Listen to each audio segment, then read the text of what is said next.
भगवान के अंग प्रत्यंग और जो ध्यान का जो क्रम है उस विषय में हमने विहंगावलोकन देखा था। चरण से शुरू करके श्री मुखारविंद तक का जो ध्यान का प्रकार है, उस ध्यान के प्रकार को हम अनुसरण करेंगे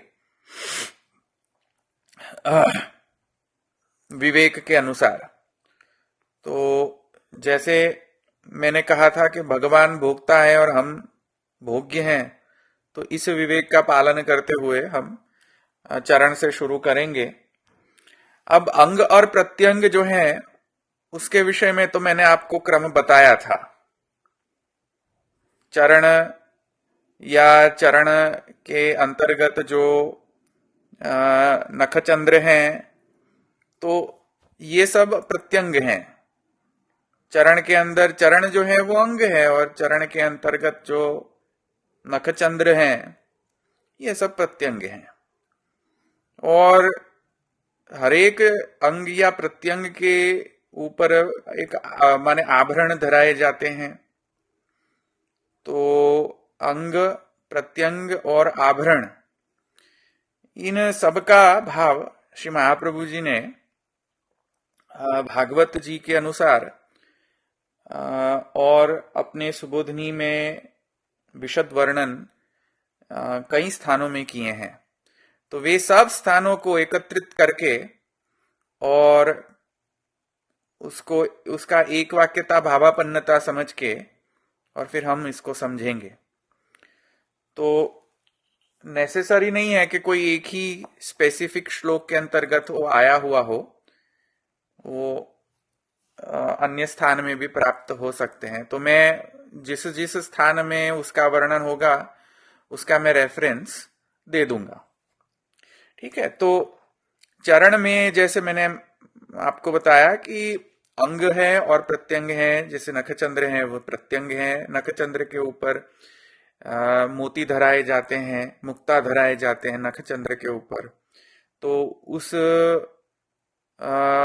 प्रकार से वहां पे आभरण धरने का भी प्रकार है। नुपुर इत्यादि, जेहर इत्यादि जो आभरण है वो भी धराए जाते हैं चरण के ऊपर।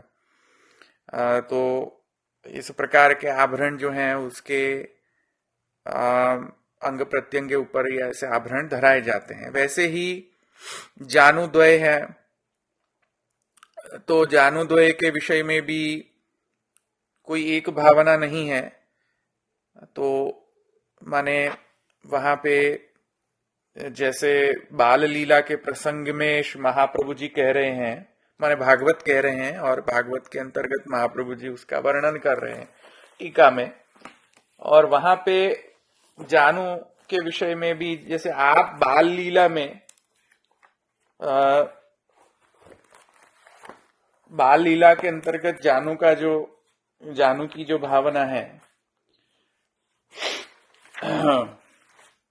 कालेन व्रजताल्पेन गोकुले राम केशवौ जानुभ्याम सह पाणीभ्याम रिंगमाणो विजरहतु। तो वहां पे रिंगण लीला की भावना जो है वहां पे की जा रही है बाल लीला के अंतर्गत जानू में। और जानू में स्थित जो है जानुभ्याम गमनम विष्णु दैत्यानाम मर्दनाय, ऐसी भावना भी महाप्रभु जी ने करी है। तो क्या है कि मैं एक विहंगावलोकन दे रहा हूं, मैं डिटेल में नहीं जा रहा हूं, अभी डिटेल में हम जाएंगे तत्पश्चात। पर कहने का आशय या तात्पर्य मेरा ये है कि कोई एक अंग प्रत्यंग में कोई एक ही भावना करनी, ये बात नहीं है। अनेकानेक भावना है, और इस जो शास्त्रीय भावना है उसका ही हमें आश्रय लेना चाहिए। जैसे मैंने कई बार देखा है और कई बार सुना भी है, और कई बार मैंने अनुभूत भी किया है, स्वयं साक्षात अनुभूति की है कि ऐसे पुष्टिमार्गीय युवा वर्ग जो हैं, ये युवाएं क्या है कि नए नए पुष्टि मार्गीय बने हैं। तो नए नए पुष्टि मार्ग बनने के कारण क्या हो रहा है कि स्व गुरुदेव से उनको प्रॉपर गाइडेंस नहीं मिलती है। और ऐसे युवाएं जो हैं वो क्या करते हैं कि वो कर्मकांड में बहुत ज्यादा इंटरेस्टेड होते हैं। तो क्या है कि श्रृंगार करना, माने साहित्य लाना, साज सज्जा को सिद्ध करवाना, ये सब में उनका इंटरेस्ट ज्यादा रहता है और पढ़ने लिखने में इंटरेस्ट होता ही नहीं है। और जो वयोवृद्ध हैं उनको पढ़ने लिखने में इंटरेस्ट होता है। और युवा वर्ग में क्या हो रहा है अभी आजकल मैं देख रहा हूं, पता नहीं है कितनी सच्चाई है यहाँ पे, तो मैं तो यही देख रहा हूं कि पढ़ने लिखने में युवा वर्ग का कोई इंटरेस्ट ही नहीं है। पुष्टि मार्गीय युवाओं का बहुत क्वचित माने बहुत ही रेयर केस में ऐसा देखने को मिलता है मुझे, मेरे अनुभूति में जो आता है वो उसकी बात कर रहा हूं मैं। और रेयर केस में ऐसे युवाएं मुझे मिलते हैं जिसमें उनको जानने की इच्छा हो, तत्व जानने की इच्छा हो। कर्मकांड जानने की इच्छा नहीं, तत्व जानने की। कर्मकांड जानने की इच्छा और एक तत्व जानने की इच्छा होती है। कर्मकांड जानने की इच्छा माने क्या कि આજે આ શું આવશે, આજે કિરીટ આવશે तो किरीटમાં હું कुंडल धरूं कि न धरूं। तो ये क्या, ये सब कर्मकांड है कि इसके साथ ये आएगा, इसके साथ ये आएगा, इसके साथ ये श्रृंगार नहीं आ सकते। ये तो विधि निषेध जो है ना, जैसे कर्मकांड में ये सब विधि निषेध आते हैं कि भाई इस यज्ञ में ये आएगा, इस यज्ञ में ये नहीं आएगा, इसके साथ ये नहीं आ सकता, इसके साथ वो आएगा।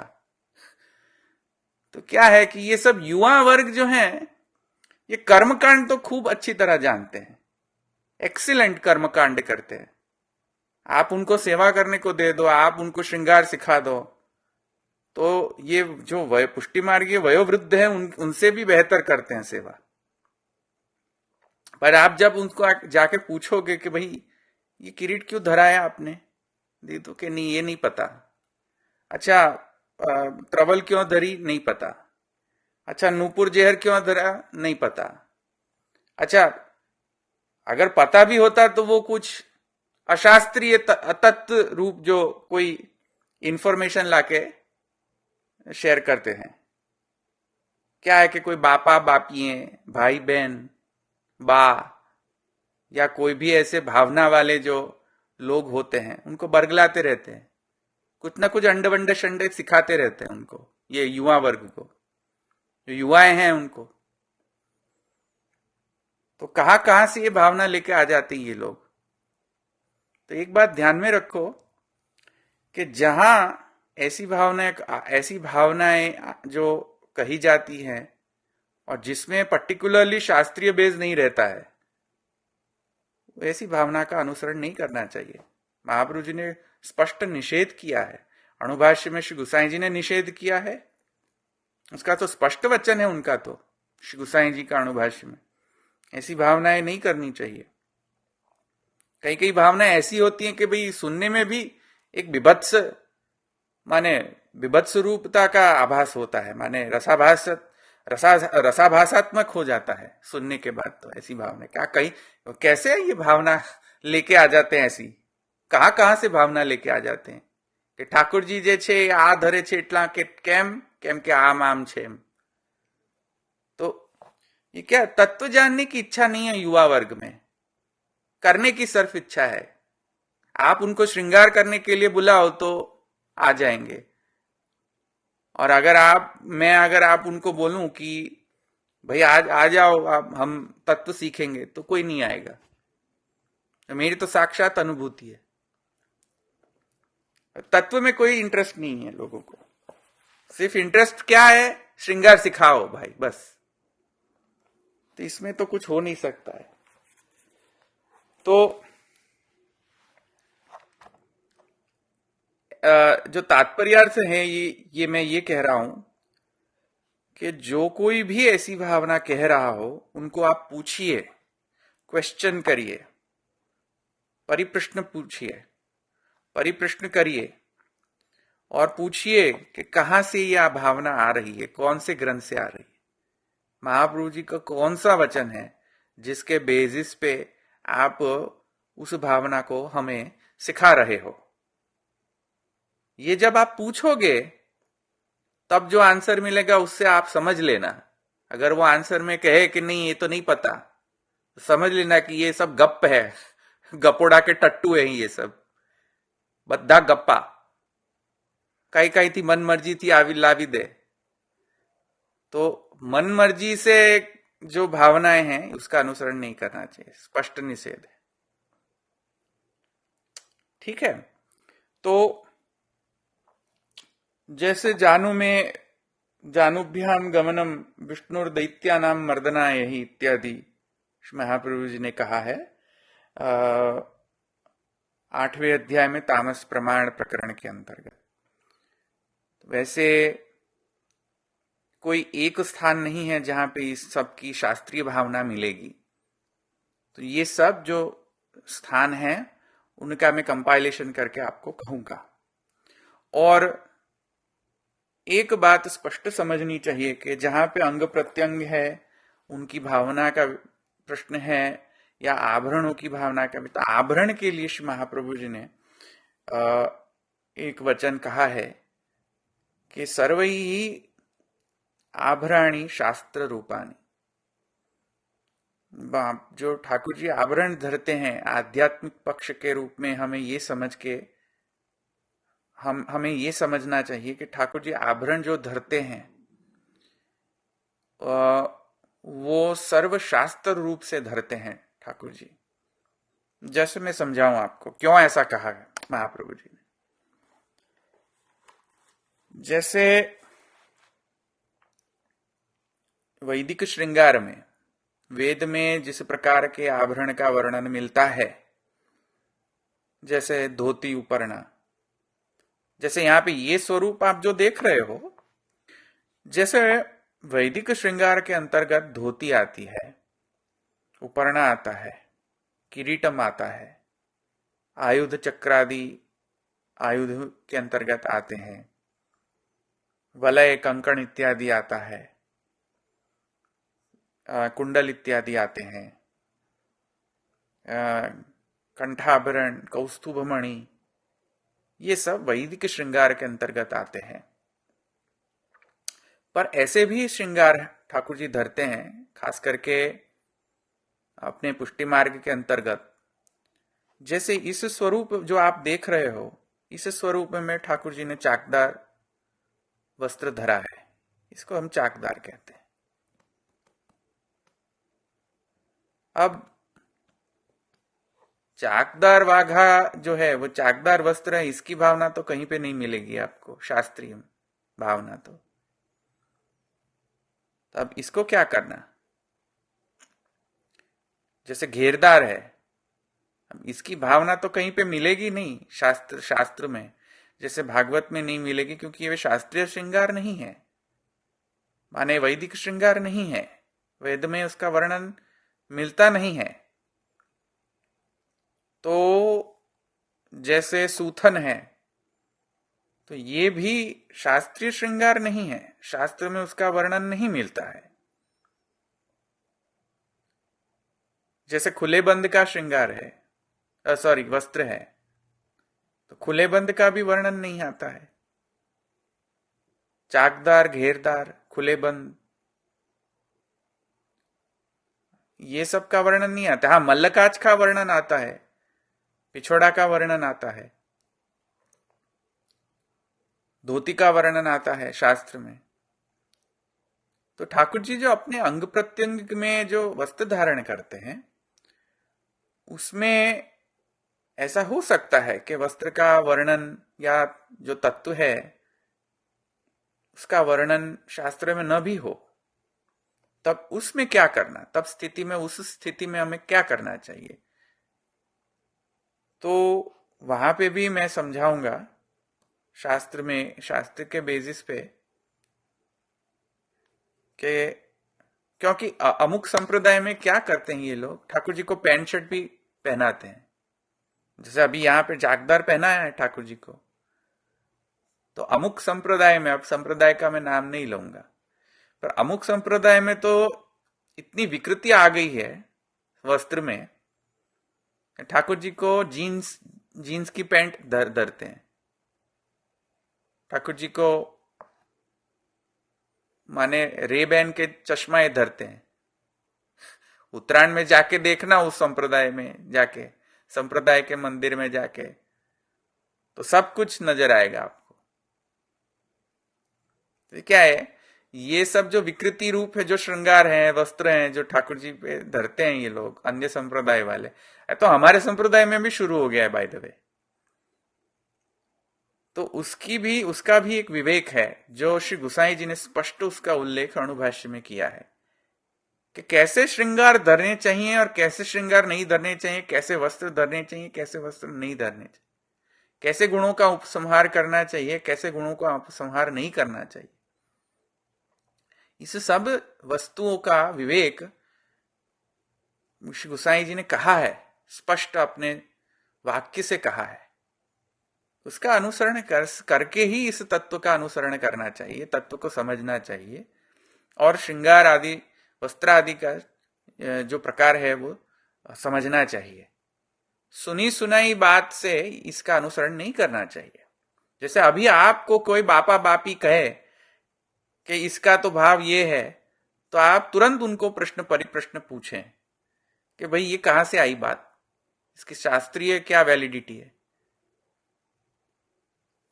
ये आप सीखे सब लोग प्रश्न करना। ठीक है, आगे बढ़ते हैं। ओए, सर्वैहि आभरणानि सर्वशास्त्र रूपाणी, वहां थे हम। अब देखो, ठाकुर जी के जितने भी आभरण अंग प्रत्यंग में जो धरते हैं या धराते हैं, ठाकुर जी धरते हैं या धराते हैं, इसमें जो मूल भावना ये है आध्यात्मिक पक्ष में कि अनंत शास्त्र ठाकुर जी के स्वरूप का प्रतिपादन करने के लिए। कोई एक या दो या 10-20 तो शास्त्र नहीं, अनंत शास्त्र है। जैसे पुराण जो है उसमें अनंत पुराण है, वेद में अनंत शाखा है, जो तत्वार्थ दीप निबंध के अंतर्गत सर्वनिर्णय प्रकरण में श्री महाप्रभु जी ने स्फुट किया है। वहां पे महाप्रभु जी स्पष्ट कह रहे हैं कि वेद की अनंत शाखाएं, उसमें कई शाखाएं लुप्त हो चुकी हैं, सिर्फ अमुक शाखा अभी प्रकट है, अद्यावधि। बाकी तो सर्व शाखाएं जो हैं वो लुप्त हो चुकी हैं, अप्रकट हो चुकी हैं। तो अनंत वैदिक शाखाएं हैं जिसमें प्रभु का वर्णन मिलता है। वैसे ही अनंत पुराण है, मात्र अष्टादश पुराण नहीं है, अनंत पुराण है। वो कंपाइल करके अष्टादश किया है व्यास ने। इसका अर्थ ये नहीं है कि सिर्फ 18 ही पुराण है, अनंत पुराण है। जैसे स्मार्त शास्त्र है, वो भी भगवान का कोई एक स्वरूप का प्रतिपादन करता है। तो भगवान का जो स्वरूप है वो सत्यम ज्ञानम अनंतम है, अनंत रूपता है भगवान के स्वरूप के अंतर्गत, अनंत रूपता है, मल्टी डायमेंशनलिटी है भगवान का स्वरूप। जब कोई वस्तु मल्टी डायमेंशनल हो, अनंत हो, तब कोई एक शास्त्र से उस वस्तु का वर्णन कैसे किया जा सकता है। यहां पे ठाकुर जी का विषय ठाकुर जी है, तो जब ठाकुर जी या ब्रह्म जो है वो अनंत हो, तो कोई एक शास्त्र से उस अनंत जो फिनोमिना है उसका वर्णन कैसे किया जाता है, कैसे किया जाएगा। क्योंकि जब भी वो शास्त्र कुछ कहने का ट्राई करेगा या कुछ वो शास्त्र उस वस्तु का वर्णन करने में उद्धत होगा, तब जाके कोई लिमिटेशन तो आ ही जाएगी कि वो पूर्णतया तो वो उसको डिस्क्राइब नहीं कर पाएगा, उसका वर्णन कर नहीं पाएगा वो शास्त्र। तो वेद में या पुराण में या स्मृति शास्त्र में या आगम शास्त्र में या इतिहास या षड दर्शन या वेदांत शास्त्र, सांख्य, योग, वैराग्य, भक्ति, ये सब जो षड दर्शन है या इन सब शास्त्र जो हैं, ये भगवान के स्वरूप के प्रतिपादक है। कोई न कोई शास्त्र कोई न कोई भगवान के डायमेंशन का वर्णन कर रहा है। कोई न कोई शास्त्र कोई न कोई भगवान के कोई न कोई पहलू का वर्णन कर रहा है। अब वो मल्टी डायमेंशनल भी हो सकता है, अनेक अनेक आयामों का वर्णन भी कर सकता है वो शास्त्र, या एक ही आयाम का वर्णन कर सकता है वो शास्त्र। तो जब तक प्रभु अपने ये सब शास्त्र अपने आभरण रूप न बना लें, तब तक ये परस्पर झगड़ते रहेंगे। जैसे कि वेद में कहा जाता है कि नहीं, भगवान तो है, भगवान जो है वो अपाणिपाद जवनो ग्रहीता, अपाणिपाद जवनो ग्रहीता पश्यंच, माने माने तद्दे जति तन्ने जति। वो भगवान की जो भगवान का जो स्वरूप है, भगवान के स्वरूप के अंतर्गत जो इंद्रियें हैं भगवान की, अपाणिपाद है, माने उनके हाथ नहीं है, पैर नहीं है, अक्षी नहीं है, कुछ भी नहीं है, फिर भी चल रहे हैं, दौड़ रहे हैं, देख रहे हैं, पकड़ रहे हैं। और गीता में ये कह रहा है कि नहीं नहीं नहीं, माने सर्वतोक्षी शिरोमुखम, सब जगह है भगवान के अक्षीय, सब जगह है, सर्वतोपाणि। हाँ, सर्वतः पाणिपादांतम। तो अब कंसिस्टेंसी कैसे करनी, एक वाक्यता कैसे करनी, क्योंकि एक शास्त्र ये कह रहा है, दूसरा शास्त्र दूसरा कुछ और कह रहा है। एक शास्त्र माने कर्म कांड ये कह रहा है कि नहीं नहीं, कर्म से ही फल मिलता है और कहीं से नहीं मिलता। अब ज्ञान कांड में देखें वेद के, तो वहां पे कहेगा नहीं नहीं, ब्रह्मविद ब्रह्म ही भवति, ब्रह्म को जानने से ब्रह्म मिलता है। अब कर्म कांड कहेगा नहीं नहीं, करने से होता है। अब ज्ञान कांड कहेगा नहीं नहीं, जानने से होता है, जानने से ब्रह्म मिलता है। अब सांख्य कहेगा नहीं, कुछ भी नहीं, आप सब गलत कह रहे हो। सांख्य कहेगा कि नहीं नहीं, वैराग्य त्याग से ब्रह्म मिलेगा। तो योग आके कहेगा कि नहीं नहीं, ये आप सब झूठ बोल रहे हो। योग चित्तवृत्ति निरोध, अपनी चित्तवृत्तियों को निरोध करके, निरुद्ध करके ब्रह्म मिलेगा। अब भाई इतनी सारी विरुद्ध आती बातें हैं, एक साथ सर्वशास्त्र कर रहे हैं, अब कौन सच बोल रहा है और कौन झूठ बोल रहा है? अब वेद कहेगा कि नहीं, मैं माने कर्मकांड कहेगा कि कर्म से मिल रहा है, ज्ञान कांड में कह रहे ब्रह्मविद ब्रह्म ही भवति, जानने से ब्रह्म मिलता है, करने से ब्रह्म नहीं मिलता है। सांख्य कहेगा नहीं, न जानने से मिलता है, न करने से मिलता है, वैराग्य त्याग से मिलता है ब्रह्म। और योग कह रहा है कि नहीं नहीं नहीं, वैराग्य से भी नहीं मिलता है, कंसंट्रेशन से मिलता है। आपकी चित्तवृत्तियों का निरोध करके कंसंट्रेट हो जाओ, कंसंट्रेट करो भगवान के स्वरूप के अंतर्गत में, तब ब्रह्म मिलेगा। अब कौन सच बोल रहा है?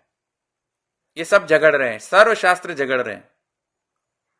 ऐसा हमें आभास हो सकता है जब शास्त्र पढ़े हम लोग, तब साधक को ऐसा लग सकता है कि भाई सर्वशास्त्र में कोई कोई प्रकार की एक डिसहार्मनी है। डिसहार्मनी माने के एक वाक्य भावापन्नता नहीं है, कंसिस्टेंसी नहीं है। कोई कुछ और बोल रहा है, कोई शास्त्र कुछ और कह रहा है, दूसरा शास्त्र कुछ और कह रहा है, तीसरा शास्त्र उससे विरुद्ध बात कर रहा है। अब करना क्या? तो इस कारण से भगवान, इस कारण महाप्रभु जी ने यह स्टेटमेंट कहा है, सर्वैहि आभराणि सर्वशास्त्र रूपाणी। जब प्रभु इन सब शास्त्र को अपने आभरण रूप से धारण कर ले स्वरूपांतर्गत, तब जाके कोई भी विरोधाभास नहीं रहेगा। क्योंकि एक ही तत्व का अनेका अनंत अनंत अनंत मल्टी डायमेंशनल सर्वतोमुखी वर्णन मिल रहा है। अब वो परस्पर विरुद्ध भी आता हो तो कोई प्रॉब्लम नहीं है, वो अपना स्वरूप का अंग है। वो जब तक ठाकुर जी सर्वशास्त्र रूप आभरण रूप से नहीं धारण करते हैं, तब तक ये सब झगड़ते रहेंगे परस्पर। और जब ठाकुर जी उन सब शास्त्रों को अपने आभरण रूप बना लें, तब एक कंसिस्टेंसी डेवलप हो जाएगी, एक हार्मनी बन जाएगी, एक कंसिस्टेंट हार्मोनाइज्ड सिस्टम हो जाएगी कि भाई है तो ठाकुर जी के। हाँ, अगर कर्मकांड से माने अब देखिए, अगर भगवान के आभरण रूप बन जाएं ये सब शास्त्र, तब कैसा इंटरप्रिटेशन होगा? कर्मकांड कहेगा कि कर्म से ब्रह्म प्राप्त होता है, तो भगवान कहेंगे हाँ, भगवान की क्रिया शक्ति है, कर्म शक्ति है। तो अगर भगवान की क्रिया शक्ति का अगर हम वो फोर्स माने, तो भगवान में ऐसी क्रिया शक्ति है कि उस क्रिया शक्ति या कर्म शक्ति से मोक्ष प्राप्त हो सकता है। तो भगवान में ऐसी क्रिया शक्ति है, इसके कारण मोक्ष प्राप्त होता है। स्वतः कर्म में कोई भी सामर्थ्य नहीं है कि जिससे जीव को मोक्ष प्राप्त करा सके। अब ये देखो, सर्वशास्त्र रूप आभरणानी हो गया वहां पे। वैसे ही ज्ञान में, अगर ज्ञान कांड कह रहा है कि ब्रह्मविद आपनोति परम, या ब्रह्मविद ब्रह्मैव भवति, ब्रह्म की ज्ञान से प्राप्त होता है, ज्ञान से मुक्ति प्राप्त होती है। तो कैसे ज्ञान से प्राप्त होती है मुक्ति? ब्रह्म का ज्ञान से मुक्ति प्राप्त होती है। तो ये देखो, ज्ञान कांड भी ब्रह्म का आभरण बन चुका। भगवान ब्रह्म से पृथक नहीं है वो, देखो, क्योंकि ब्रह्म के साथ संबंध है उस ज्ञान का, उसके कारण उस ज्ञान के द्वारा मुक्ति प्राप्त होती है। अगर ब्रह्म को पृथक कर दो, अगर उसका आभरण ब्रह्म के ऊपर से उस आभरण को वड़ा कर लो, तो वो झगड़ते रहेंगे वापस। और भगवान में समर्पित कर दो आभरण को, जैसे ज्ञान कांड को ब्रह्म में समर्पित कर दो कि ब्रह्म के कारण, ब्रह्म में ऐसी ज्ञान शक्ति है, उस ज्ञान शक्ति के कारण जीव को मुक्ति प्राप्त होती है, तो यह आभरण रूप बन गया। वैसे ही सांख्य में अगर ये समझ रहे हो कि भाई पृथक, इंडिपेंडेंटली, स्वतंत्रतया सांख्य में कोई कैसी सामर्थ्य है कि जिससे जीव को मुक्ति प्राप्त होती है, तो वहां पे खंडन मंडन शुरू हो जाएगा सांख्य का। क्योंकि कोई शास्त्र, अन्य शास्त्र आके उसका खंडन कर देगा, योग आके उसका खंडन कर देगा, वेद आके उसका खंडन कर देगा। महाप्रभु जी ने द्वितीय अध्याय अणुभाष्य में तो पुरजोर से सांख्य का खंडन किया है, निरीश्वर सांख्य का। तो सांख्य में अगर आप, सांख्य कह रहा है कि नहीं त्याग से ब्रह्म प्राप्ति होती है, तो त्याग से मुक्ति प्राप्त होती है। भाई त्याग से कोई मुक्ति प्राप्त नहीं होती है। त्याग करने से तो और भी विषय को प्राप्त करने की इच्छा प्रबल हो जाती है। अब ये सब अमुक संप्रदाय में आप देख ही रहे हो, सब लोग भगवा वस्त्र धारण करके, त्याग कर करके क्या हो रहा है, कौभांडी करते रहते हैं मंदिर में बैठ के। आया ना समझ में? तो त्याग से तो कोई मुक्ति नहीं मिलती है, न तो विषयोपभोग से मुक्ति मिलती है। जब तक उस वस्तु का भगवत विनियोग न हो, जब तक उस वस्तु का माने भगवत समर्पण न हो, तब तक वो वृथा है। सांख्य भी यूजलेस है, योग भी यूजलेस है। तो जब सांख्य जो है वो भगवान के कुंडल रूप न बन जाए, तब तक सांख्य व्यर्थ है। जब आप सांख्य के अंतर्गत आप भगवत गुणगान का श्रवण न करो, उस भगवत गुणगान के श्रवण द्वारा विषय के तरफ आपका वैराग्य न उत्पन्न हो, और उसके कारण भगवान के मुखारविंद जो भक्ति रूप हैं उसमें आपका कंसंट्रेशन डेवलप ना हो, तब तक वो सांख्य जो है वो भगवान के कर्णाभरण रूप नहीं बन सकता। भगवान के कर्ण के आभरण रूप अगर आप कुंडल धरा ना हो, तो सांख्य को समर्पित करो कुंडल में, भगवान को कुंडल रूप से भगवान को समर्पित करो। अपना जो ज्ञान है, अपना जो वैराग्य है, ठाकुर जी में समर्पित करो, तब जाके वो कुंडल रूप होगा। तब जाके वो ठाकुर जी आप कुंडल रूप से धारण करें, तब जाके महाप्रभु जी का ये स्टेटमेंट जो है वो समझ आ जाएगा कि सर्वै ही आभरणानि सर्वशास्त्र रूपाणि। अब ये युवा है जो है वो समझते ही नहीं, उनको जानना ही नहीं है, पढ़ना ही नहीं है, पढ़ना लिखना ही नहीं है युवाओं को। कोई कही दीधु के आटला आटला आभरण मंगावी लो, એટલે દોડો ગાંડાની જેમ, ગાંડડિયા પ્રવાહની જેમ અંધાધૂન, અંધાનુકરણ करने के लिए। ये पर्टिकुलरली युवाओं को ये ऐसी हैबिट हो गई है, पुष्टि मार्गीय युवाओं को। वयोवृद्ध तो एकदम बराबर चल रहे हैं मार्ग में, पर ये युवाएं जो है वो उनको बरगलाते रहते हैं लोग। तो स्टॉप दिस प्रोसेस, अंधानुकरण बंद करो। तत्व पढ़ो भी। तत्व पढ़ने से अगर आप कोई वस्तु को करोगे सेवा के अंतर्गत तो आनंद आएगा उस वस्तु का। एक रोबोटिक मैकेनिकल प्रोसेस नहीं होगा। आज सब युवा ही मैकेनिकल प्रोसेस से ही श्रृंगार करते हैं। मैकेनिक, ये करो वो करो ये करो ये करो, आज आ करवानु પછી આનાથી આ કરવાનું પછી આનાથી આ કરવાનું, ભાગો।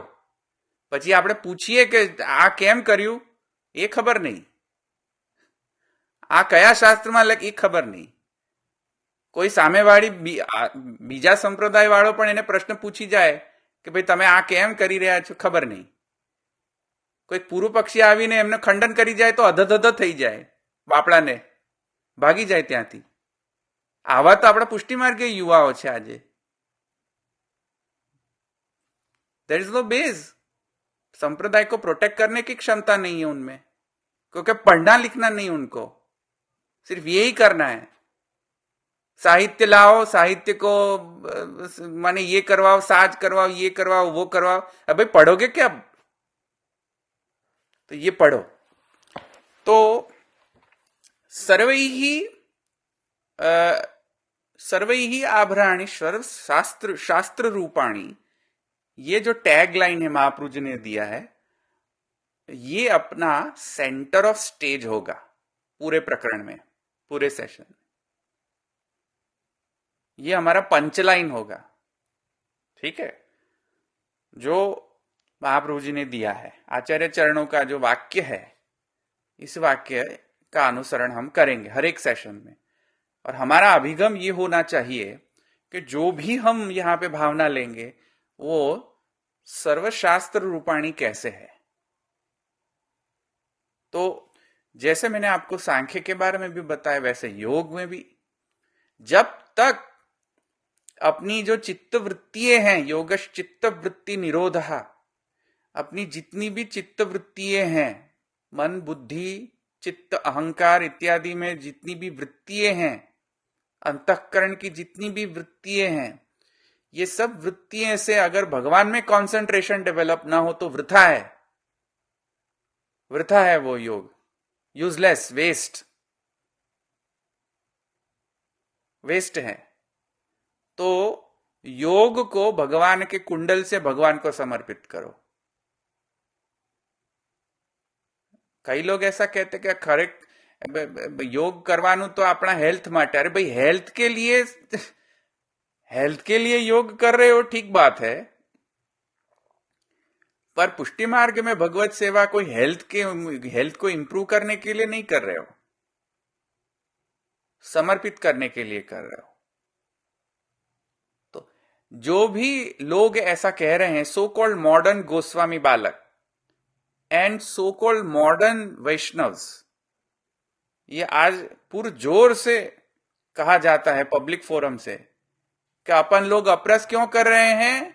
एक गोस्वामी बालक तो ऐसे ही कह रहे हैं कि अपन लोग अपरस क्यों कर रहे हैं, क्योंकि अपन लोग सब हेल्दी रहे।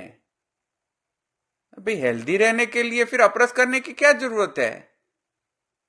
कोई जरूरत नहीं है। हॉस्पिटल में इतने सारे मेजर्स हैं जो पवित्रता को तो बनाए नहीं रखती है, पर हेल्दी तो बनाए रखता है व्यक्ति को। तो एक हेल्थ है और एक पवित्रता है। अब ऐसे ऐसे स्टेटमेंट कहते हैं लोग कि हम लोग ऐसे सामग्री क्यों धराते हैं मंगला भोग में, ये सामग्री क्यों धराते हैं, क्योंकि हम हेल्दी रहे इसकी वजह से। तो भाई सेवा हमारे लिए, ठाकुर जी के लिए। ऐसे ऐसे गोस्वामी बाल के प्रवचन कर रहे हैं आजकल के। पढ़ते लिखते नहीं है गोस्वामी बालक और ये वैष्णव लोग। महाप्रभु जी के ये जो मैं तृतीय स्कंद सुबोधि की बात कर रहा हूं, ये पढ़ते नहीं है लोग। अब भोग धरना है किसके लिए? हेल्दी रहने के लिए भोग धरना है। ये बात है। चाकदार वाघा क्यों धरते हैं फिर? अब ये पूछो तो फिर कोई आंसर नहीं मिलेगा। किरीट क्यों धरते हैं? कोई आंसर नहीं मिलेगा। पढ़ते नहीं इसीलिए। अब किसी ने बोल दिया कि माने जो माला जो है वो भक्त का स्वरूप है, तो भक्त का तो सभी के सभी मालाएं भक्त के ही स्वरूप है। इसमें वैशिष्ट्यता क्या है? तो पढ़ो। युवा वर्ग को ये एक मैं, जो બાળક कहते हैं कि तीखा પણ તારતા વચનો, એ તીખા તો છે પણ તારતા કેટલા છે ખબર નથી પડતી મને આમાં. ઉડતું વધારે કન્ફ્યુઝ કરી દેતા હોય છે તીખા વચનોથી. तो ये गोस्वामी बालक को मैं कहूं कहना चाहूं कि आप जाके पढ़िए पहले शास्त्र. हेल्दी पुष्टि मार्गीय सेवा, भगवत सेवा हेल्थ इंप्रूव करने के लिए नहीं है एट द लीस्ट. सो तत्व जानो, पढ़ो. पढ़ोगे तो समझ आ जाएगा. ऐसे जाके स्टेज में जाके कुछ भी बोल दो, ऐसा नहीं होता है. महाप्रभु आचार्य चरणों की वाणी का अवगाहन करने से होता है. तो अब ये करेंगे. तो सर्वैः आभरणानि सर्वशास्त्र रूपाणी. सांख्य माने संख्या से जो रिलेटेड हो उसको कहते हैं सांख्य. बराबर. संख्या से रिलेटेड हो, जैसे भगवान सृष्टि के कर्ता है, तो अब म्यूट कर ले. हाँ, मुझे आवाज आ रही है इसलिए म्यूट कर ले. हाँ, थैंक यू. सांख्य माने जो संख्या से संबंधित हो उसको सांख्य कहते हैं. और जब सृष्टि की रचना की बात आती है तब एक थियरी ऐसी है जो ऐसा कहती है कि भगवान की जरूरत ही नहीं है सृष्टि बनाने में. सिर्फ 28 तत्व की जरूरत है. परिगणना करो 28 तत्वों की. इस 28 तत्व को मिल मिला के सृष्टि प्रकट हो जाती है. इसमें ईश्वर की जरूरत ही नहीं है. तो जिस थियरी में, जिस सिद्धांत में ऐसा प्रतिपादन किया गया हो उसको सांख्य कहते हैं, क्योंकि वो संख्या से रिलेटेड है. संख्या माने 28 संख्या. 28 की जो संख्या है, जो 28 तत्व हैं, उससे सृष्टि बनती है. इसमें ईश्वर की जरूरत नहीं है, क्योंकि 28 में ईश्वर तत्व ही नहीं आता है. जो सांख्य है उसमें जो बात कही जा रही है सांख्य से, वो क्या है कि ये सब तत्व जो हैं जिससे सृष्टि बनी है, इस तत्व का ज्ञान लेके आप उस तत्व का ज्ञान लो, और ज्ञान लेके उसके बाद आपका उस तत्व से आप ज्ञान लेके आपको ऐसी समझ प्राप्त होगी कि आप जो अपने आप को जो समझ रहे थे वो मिथ्या है. जैसे आपका देह और आपकी आत्मा ये पृथक है, ये कैसे मालूम पड़ा आपको? देखने से तो मालूम पड़ता नहीं है. देखने से समझ आता है कि आपका देह और आपकी आत्मा पृथक है. प्रत्यक्ष होता है, आपको समझ आता है. नहीं, देखने से कैसे समझ आता है? आत्मा को ख्याल नहीं आएगा. आत्मा तो दिखाई नहीं दे रही है, देह ही से दिखाई दे रहा है. तो देखने से कैसे मालूम होगा आपको कि आत्मा और शरीर भिन्न है? प्रत्यक्ष तो है नहीं आत्मा, दिखाई तो दे नहीं रही है आत्मा. तो समझ कैसे आएगा? तो सांख्य कह रहा है कि इसके कारण ये सब तत्व जो है जिससे देह बन रहा है आपका, अगर ये आप समझ जाओगे तो फिर आप अपने आप को आत्मा गिनोगे, देह नहीं गिनोगे। तो ये जो ज्ञान है, ऐसा जो ज्ञान है, उसको सांख्य का ज्ञान कहते हैं। अब ये ज्ञान जो है वो ईश्वर से रहित ज्ञान हो तो ये मुक्तिप्रद नहीं है, जिसमें ईश्वर पार्टी नहीं बनता है। तो जिसमें ईश्वर पार्टी नहीं बनता है, उस ऐसा ज्ञान लेने से उसका यूज क्या? वो तो सही है। तो इसके कारण अगर ये सांख्य अपने कुंडल रूप बन जाए ठाकुर जी के, तो कुंडल क्या है कि वो मुखारविंद में स्थित रहते हैं, कहीं और जगह स्थित नहीं रहते। कुंडल को अन्य जगह नहीं धराया जा सकता है, सिर्फ मुखारविंद के कर्ण में ही धराया जा सकता है। और कर्ण जो है वो मुखारविंद के अभिमुख रहते हैं, तो कुंडल भी मुख में अभिमुख रहता है, बहिर्मुख नहीं हो जाते हैं। तो अगर ऐसा ज्ञान सृष्टि की रचना में 28 तत्वों का जो ज्ञान अगर ईश्वर के साथ आप ग्रहण करो और उसको ईश्वर में अभिमुख रख के करो तो मुक्तिप्रद है। और ईश्वर से बहिर्मुख रखो, कुंडल न बनाओ, उसको पृथक कर दो, तो वेस्ट ऑफ टाइम है। ये कह रहा हूं मैं। सांख्य ज्ञान प्रदान है और योग कर्म प्रदान है, और दोनों का जो इनिशिएटिव है, स्टार्टिंग पॉइंट है दोनों का, वो श्रवण है। श्रवण स्टार्टिंग पॉइंट है सांख्य और योग का। श्रवण ही नहीं करोगे तो शुरू ही नहीं होगी प्रोसेस योग की या सांख्य की। तो श्रवणेंद्रिय से शुरू होती है ये सब बात। तो श्रवण इंद्रिय में अगर प्रभु कुंडल रूप से आप धरा दो अपने ज्ञान को, प्रभु के कुंडल रूप से, तो श्रवणेंद्रिय जितना भी श्रवण करोगे आप, वेस्ट टाइम नहीं होगा, वो भगवत अभिमुख होगा। तो भगवत अभिमुख अगर रखोगे इस ज्ञान को या कर्म को, तो ये बात ठीक है। फिर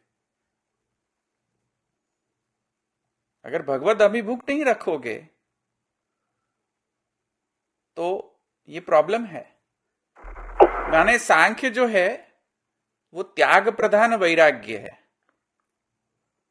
और योग वैराग्य प्रधान एकाग्रता है, कंसंट्रेशन है।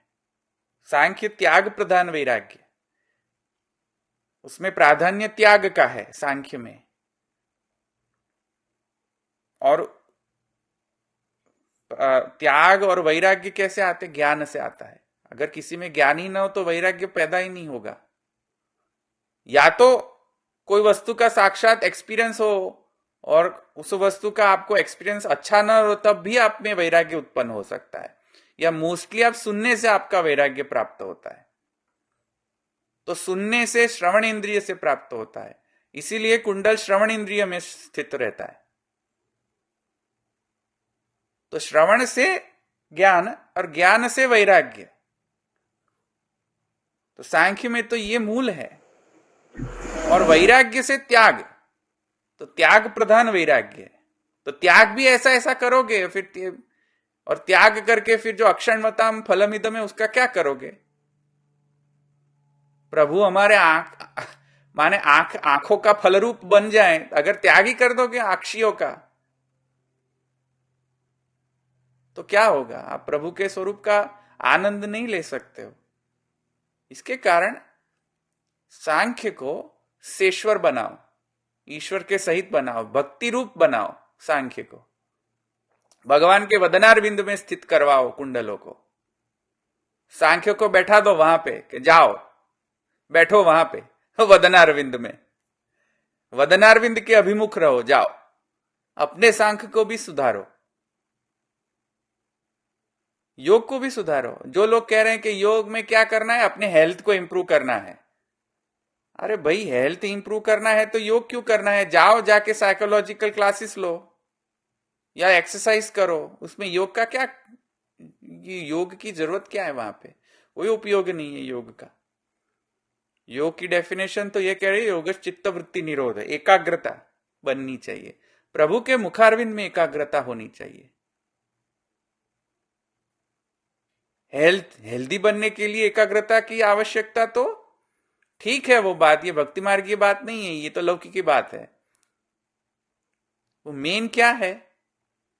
योग को कुंडल बनावे, प्रभु के मुखारविंद में स्थित करें, तो आपका जो आपकी जो चित्तवृत्ति हैं वे सब प्रभु के मुखारविंद में एकाग्रित हो जाए। तो योग वैराग्य प्रधान एकाग्रता है।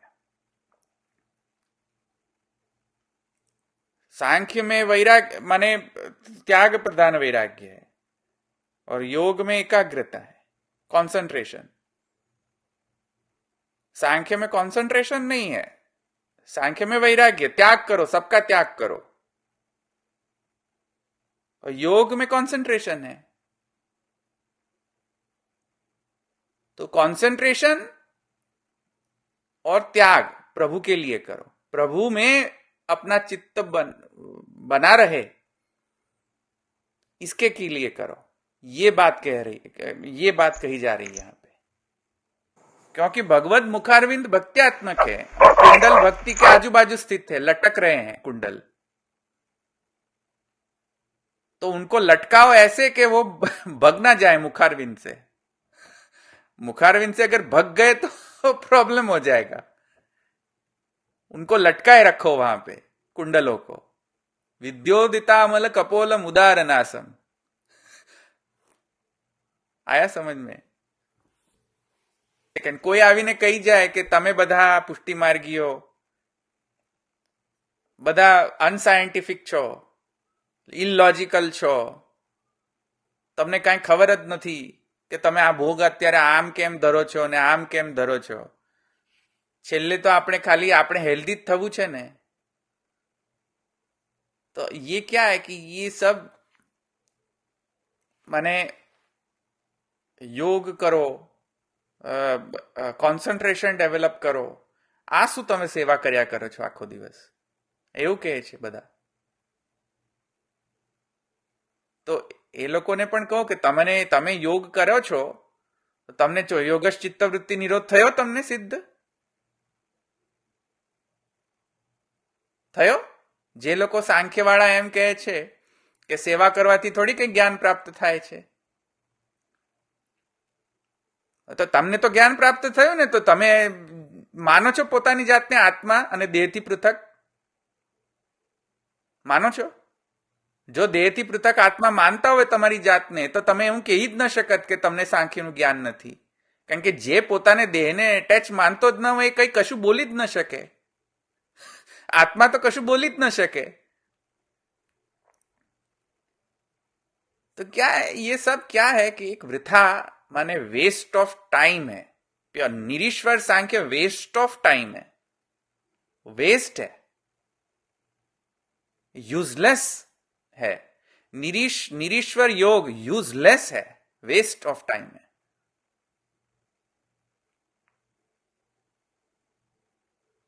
जब तक ये सब ठाकुर जी के आभरण नहीं बन जाते हैं तब तक वेस्ट है, सब यूजलेस। वेद भी यूजलेस है अगर ब्रह्म के ऊपर उसका तात्पर्य न हो वैदिक ज्ञान का, तो वो किरीटम भी यूजलेस है, क्योंकि किरीट जो है वो वेद रूप है। पर किरीट को आप श्री मस्तक पे नहीं धरोगे तब तक वेस्ट है वेद का ज्ञान। अब मिथ्या ज्ञान करोगे आप, वेद का ज्ञान लेके आप ऐसे कंक्लूजन पे आओगे कि सब जगत मिथ्या, जगन मिथ्या, उपासक मिथ्या, भगवान मिथ्या, भगवान के अवतार मिथ्या, भक्त मिथ्या, भक्ति मिथ्या, आत्मा मिथ्या, देह मिथ्या, सेवा करने के उपकरण मिथ्या, सेवा मिथ्या, भाव मिथ्या, स्नेह मिथ्या, कर्म मिथ्या, ज्ञान मिथ्या। ऐसा ज्ञान करके वेद को पढ़ के ऐसा ज्ञान प्राप्त करोगे तो ये किरीट रूप नहीं बनेगा वेद। आया कि नहीं समझ में? क्वचित पांडित्यम चेत न निगम गति सापि यदि न क्रिया सा सापि स्यात् यदि न हरिमार्गे न परिचय यदि स्यात् सोपि श्री व्रजपति रतिर नेति निखिलैहि गुणेरन्यः को वा विलसति विना वल्लभवरम। ये बात ध्यान में रखनी है। कोई आके अपन को समझा जाए ऐसी अंड वंड शंड बातें कि તમે તો યોગ નથી કરતા સેવામાં, તમે તો सांख्य નથી करता सेवाમાં, તમે वेद નથી करता। अरे भाई यही हमारा सांख्य योग वेद है। आया कि नहीं समझ में? पर ये कब समझ में आएगा? ये युवाओं को समझ में नहीं आता। पता नहीं, खबर नहीं, મને સમજાતું નથી કે એ લોકોની યોગ ચિત્તવૃત્તિ નિરોધ ક્યારે થશે મહાપ્રભુજીના વચનોમાં। તમે લોકો તો બધા શું છે, વૃદ્ધ છો, થોડા મેચ્યોર છો, તો બધા સમજો છો, ટાઈમ લઈને સમજો છો। પણ આ અત્યારના 21, 22, 20 વાળાના જે 20s ના છે લોકો, તે ઇવન 30s ના લોકોને કંઈ પડી જ નથી, ભણતા જ નથી। આમાંથી કેટલા જણ છે તમારા લોકોમાંથી કે જે 20 વર્ષમાં હશે, 20s માં હશે? कोई पुष्टि श्रृंगार वाला कोई वीडियो लगा देना, श्रृंगार कैसे करना है मदन मोहन जी का, कल्याण राय जी का, तो ये देखो अब सब युवाएं आ जाएंगे, भर भर के आ जाएंगे। અને હું હમણાં મહાપ્રભુજીના વચન સંભળાવી દઉં તો ભાગી જાય, બધા ભાગી જાય, એકે યુવા ના રહે અહીંયા। એવી સ્થિતિ છે માર્ગની। આ શું માર્ગને સાચવશે આગળ જઈને? कोई आके मायावादी आके खंडन मंडन कर देगा, कुछ पता नहीं चलेगा युवाओं को। क्या है कि एक बहुत दयनीय परिस्थिति है आज की संप्रदाय की, कि पढ़ना लिखना कुछ नहीं है, सिर्फ करना है युवाओं को। और ये गोसाई बालक भी सिखाते नहीं युवाओं को, सिर्फ यही सिखाते रहते हैं, श्रृंगार कैसा करना है, विधि कैसे करनी है, सेवा कैसे करनी है। ग्रंथ पढ़ाते ही नहीं बाल के। तात्पर्य ये था कि जब आप कोई भी प्रकार से आप कुंडल धराओ ठाकुर जी को, लगाव से धराओ, किसी भी तरह से लगाओ, कोई भी, आई डोंट केयर, पर वहां पे ठाकुर जी में जो आभरण आप धरा रहे हो वो कोई गुड्डा गुड्डी का खेल नहीं चल रहा है। ये मैं समझा हूं कब का। ये कोई गुड्डा लाके माने गुड्डी लाके या कोई डॉली लाके, डॉली को माने डेकोरेट करते हैं ना ये लोग, छोटे छोटे लोग, ये कोई डॉली नहीं है ठाकुर जी। आया कि नहीं समझ में? ये युवा वर्ग आज कैसे ट्रीट कर रहे हैं ठाकुर जी को, डॉली के टाइप ट्रीट करते हैं कि ये डॉली ला के आ गए द्वारकाधीश जी, अब करो मन चाहे श्रृंगार करो क्योंकि मजा आ रहा है।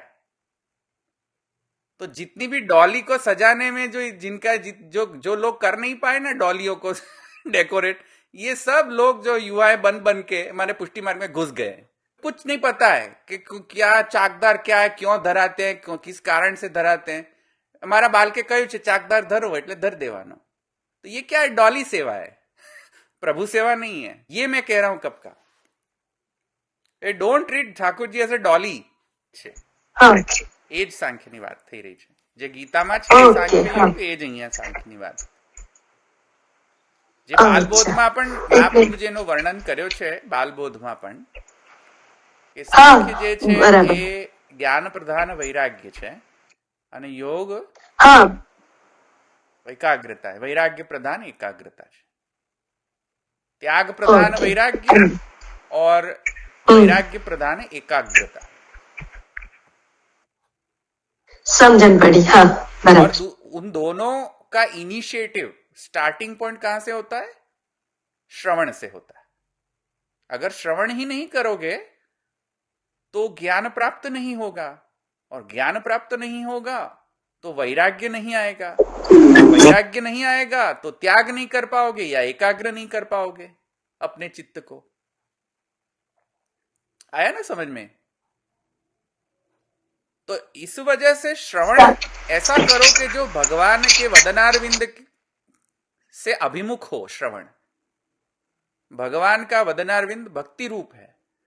जो भक्ति, जो श्रवण आपको भक्ति में ले जा सके ऐसा श्रवण करो। भक्ति से विमुख करे ऐसा श्रवण मत करो। जैसे मायावादी वो थे डोंगरे जी महाराज, डोंगरे जी महाराज हैं, फिर कई लोग मायावादी हैं, आजकल के कथावाचक कई सारे मायावादी हैं। हाँ, तो डोंगरे जी महाराज जो है वो महान मायावादी कथावाचक थे, भागवत कथावाचक थे। अब उनके जैसे का श्रवण करोगे तो भगवान के मुखारविंद से बहिर्मुख हो जाओगे,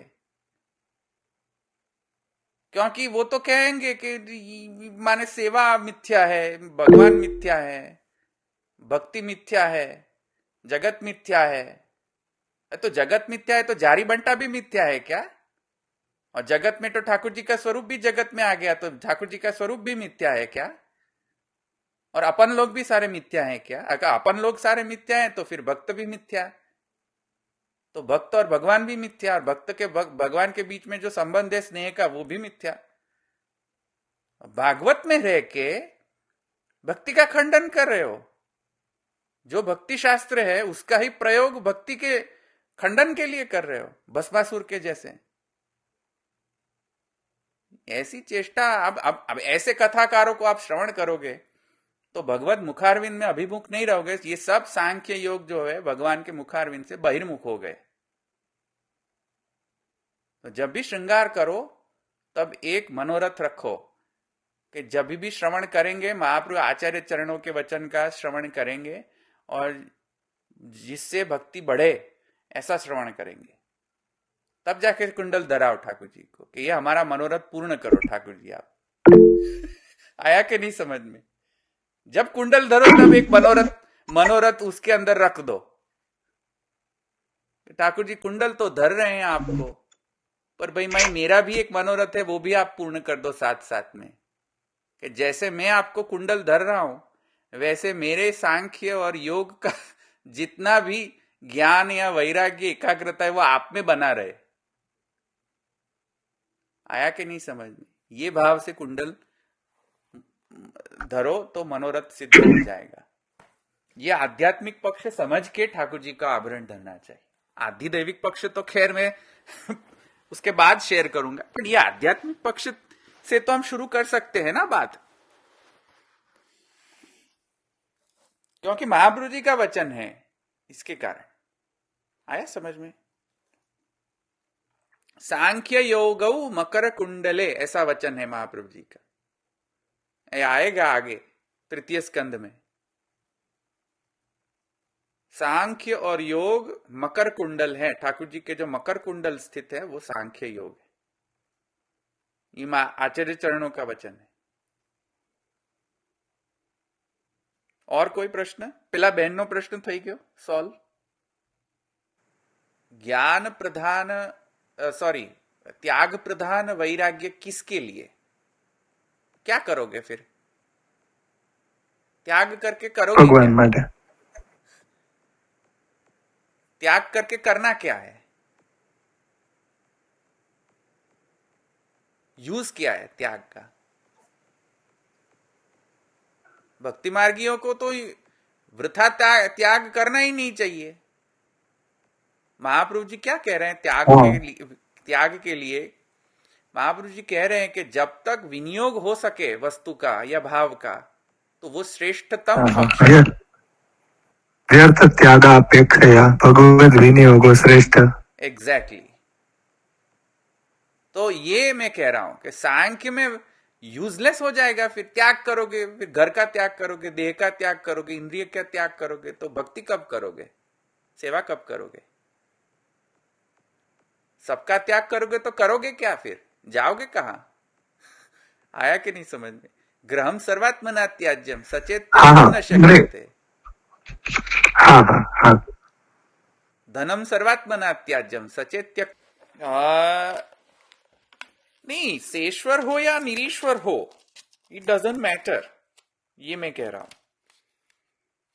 क्योंकि परतो मोक्ष जो है माने स्वतः मोक्ष जो है उसमें ईश्वर की क्या आवश्यकता? ईश्वर के पार्टी बनाने की जरूरत ही नहीं है। स्वतः मोक्ष है ठाकुर जी की, ईश्वर की जरूरत ही नहीं है। यूजलेस है ईश्वर वहां पे। आप अपना ज्ञान ले लें कि भाई मैं आत्मा हूं, मैं देह नहीं हूं। आपको ये ज्ञान सिद्ध हो जाए तो आप माने कृतार्थ हो जाए, हाँ एग्जैक्टली कृतार्थ हो सिद्ध जाओ। योग्य कृतार्थ, हाँ। हाँ बस इसमें ईश्वर की क्या जरूरत है, पार्टी ही नहीं है ईश्वर वहां पे। सांख्य में निरीश्वर सांख्य में की बात कर रहा हूं मैं, स्वतः मोक्ष जो रूप सांख्य है उसकी बात कर रहा हूं मैं। तो वहां पे फिर क्या प्रश्न आएगा कि भाई ईश्वर पार्टी नहीं है, ईश्वर की जरूरत ही नहीं है सांख्य में, तो फिर करना क्या है, भक्ति में उसका यूज क्या है फिर। इसके वजह से यहां पे मैं ये बात कह रहा था कि भाई उसको सांख्य योग को कुंडल बना दो आप, ठाकुर जी के मुख में आप पधरा दो आभरण रूप से, तो झगड़ने बंद हो जाएंगे परस्पर। आया समझ में? हाँ हाँ, ओके ओके ठाकुर ओके। जी का आभरण बना लो कोई भी शास्त्र को, हाँ हाँ तो हाँ, माम ओके। विधत्ते विधत्ते माम विकल्पा पुह्यते ह्यम, ये सिद्ध हो जाएगा।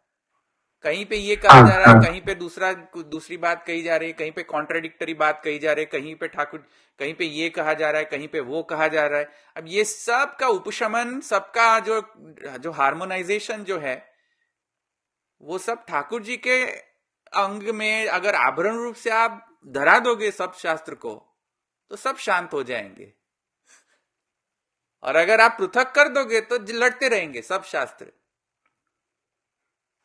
वेद को पृथक कर दोगे सांख्य से तो झगड़ते रहेंगे वेद और सांख्य।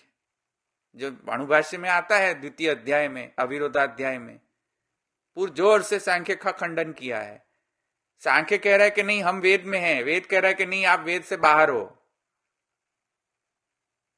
अब ये दोनों को ठाकुर जी का आभरण बना दो आप, किरीट रूप से वेद को आभरण बना दो और कुंडल रूप से सांख्य योग को आभरण बना दो, और इन दोनों को मुखारविंद से अभिमुख कर दो, भक्ति रूप से अभिमुख कर दो, प्रॉब्लम सॉल्व। आया क्या नहीं समझ में? हाँ हाँ हाँ हाँ हाँ हाँ। नहीं तो क्या, ये तो झगड़ते ही रहेंगे सब लोग, सब शास्त्र झगड़ते रहेंगे। अमुक संप्रदाय में अब तो आप लोग समझ गए होंगे कि अमुक शब्द से मैं क्या कहना चाहता हूं, कौन से संप्रदाय को। अमुक संप्रदाय में ठाकुर जी को जीन्स का पैंट धराया जाता है। तो श्री गुसाई जी का एक वचन याद आ रहा है मुझे। श्री गुसाई जी एक जगह भाष्य में कह रहे हैं कि ठाकुर जी ने मत्स्य का अवतार लिया था, वराह का अवतार लिया था, तो इसके कारण जब आप ठाकुर जी की सेवा करें, अपन लोग सब ठाकुर जी की जब सेवा करें, तो ठाकुर जी के मुखारविंद में ऐसी भावना करनी कि मत्स्य अवतार में जो ठाकुर जी का जो श्रृंग था, श्रृंग माने शिंगड़ू गुजराती में, एक शिंगड़ू હતું ને માછલી ને મત્સ્ય અવતારમાં ઠાकुरજી ને श्रृंगबद्ध धृतक्षोणी, तो ऐसे हाँ श्रृंग की भावना ठाकुर जी के मस्तक में करनी या नहीं करनी, क्योंकि ठाकुर जी ने तो मत्स्य अवतार धारण किया था। तो કિરીટ ધરતા પાક ધરતા ટાઈમમાં આપણે એવી એક શૃંગની પણ ભાવના કરવી કે ક્યાંક શિંગડું છે ઠાકોરજીને, એવી કરવી ભાવના?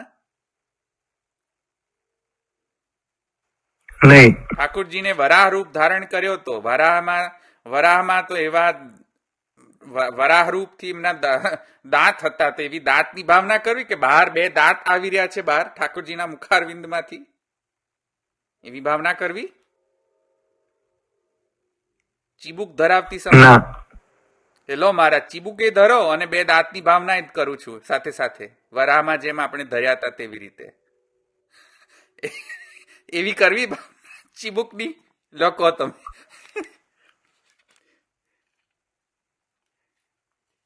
અથવા અથવા નૃસિંહ અવતારની અંદર ઠાકોરજીનો જે મુખ જે છે એ સિંહરૂપ હતો, તો સિંહરૂપની ભાવના કરવી મુખમાં?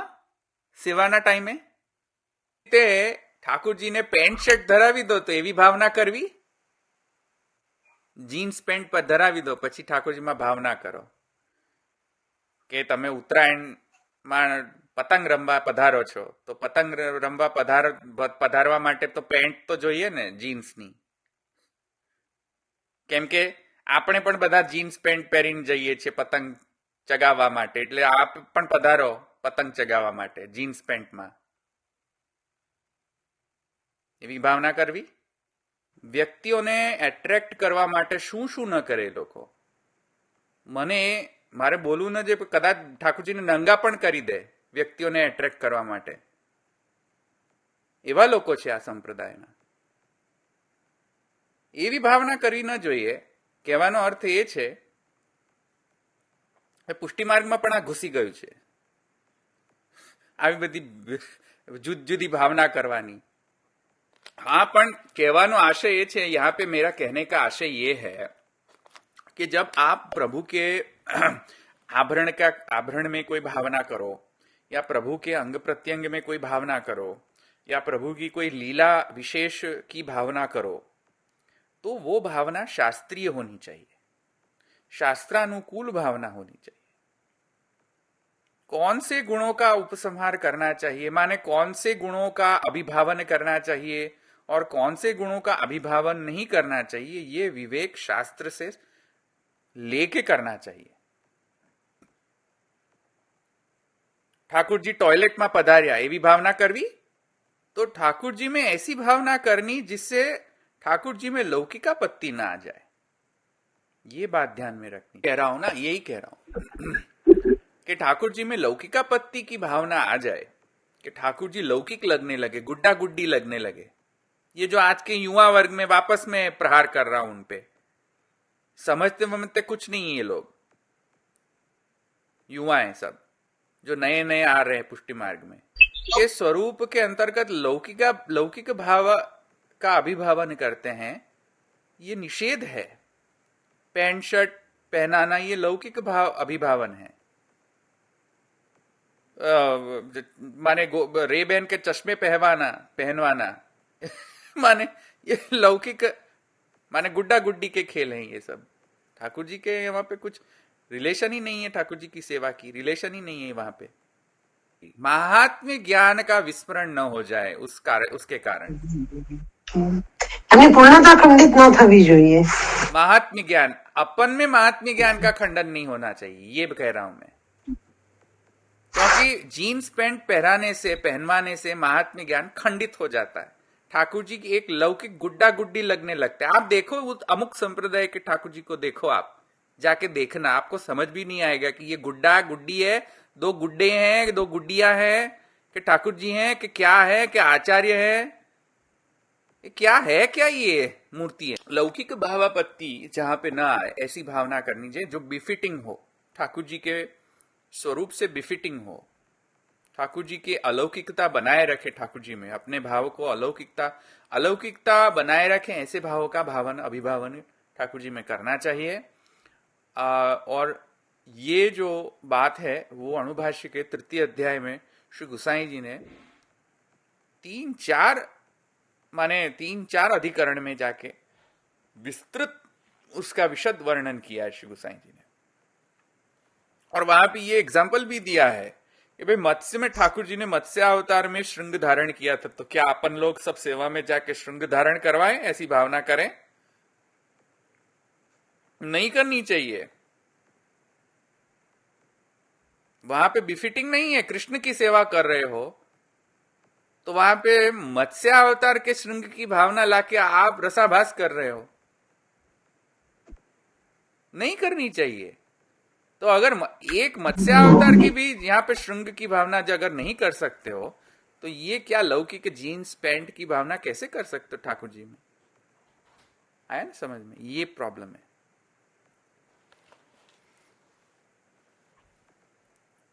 रखें यहां पे. कोई और प्रश्न है?